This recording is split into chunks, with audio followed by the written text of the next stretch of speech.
Chapter 7. Building Effective Partnerships with Families. In this chapter, we will discuss what we know about families today and how to build effective partnerships with families. Today's 21st century families look quite different than families 30 years ago. Today's families are the following: diverse in many ways, different and unique, want what is best for their children, have strengths, resources, and dreams, face challenges. Using the text, library, and web resources, answer the following question. What examples can you provide for 3 of the 5 characteristics that were stated? Send me a message in Canvas on what you found. I will formulate a Wordle to share with the group. In the text, the author describes Bronfenber's ecological model of human development.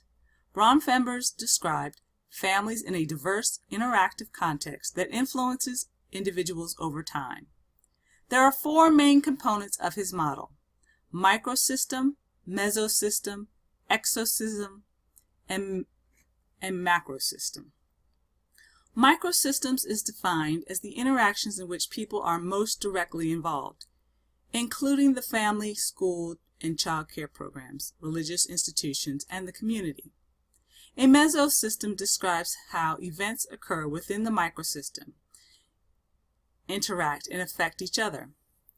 An exosystem is society's larger systems and policies that affect the development of human beings over the course of a lifetime, including economic, education, the media, politics, communication, health, and the law.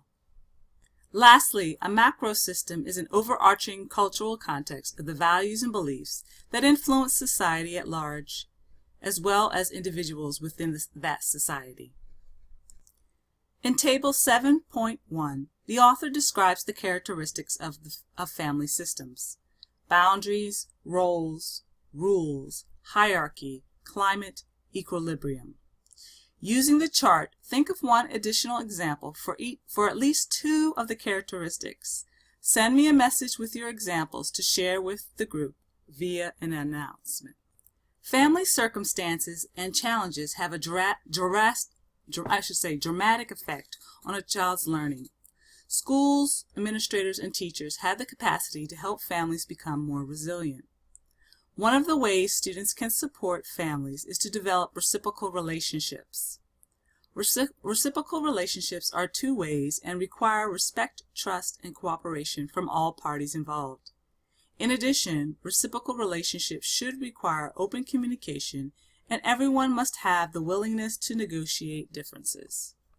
When building partnerships with families, teachers must consider 3 things: the barriers to effective communication, how to communicate effectively, and different communication styles. Barriers within child care centers often come in the following forms: competition, guilt and loss, differing child-rearing goals, and power struggles. Can you think of any examples of these 4 barriers?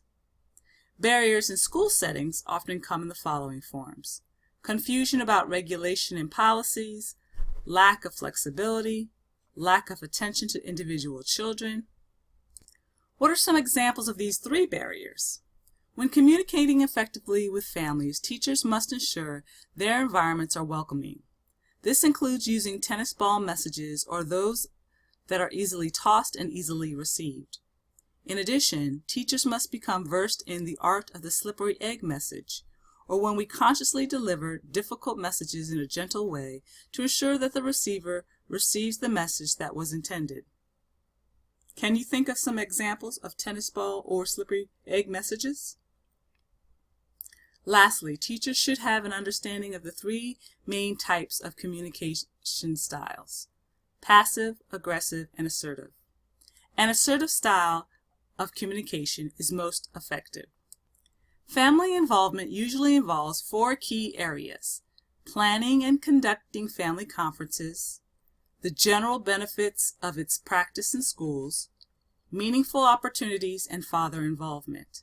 When planning and conducting family conferences, the following are recommended practices: prepare families in advance scheduling, choose an appropriate conference setting, collect work samples for the student, always begin with a positive, plan on how to deliver concerns, make the meeting a time where information is given and received, and lastly, set goals together.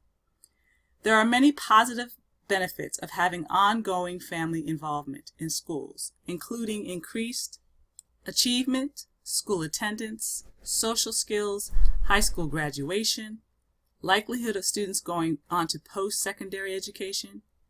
Meaningful family involvement involves parent education opportunities, opportunities to volunteer at school, at home learning activities, and community-based programs and services. Schools can support father involvement by making it a priority, defining what a father is to a family, creating father-friendly environments, provide father-related topics to families, and being flexible. Table 7.3 in the text provides several types of engagement and strategies when building effective partnerships. Please review and think of one example of each. Be prepared to share in class.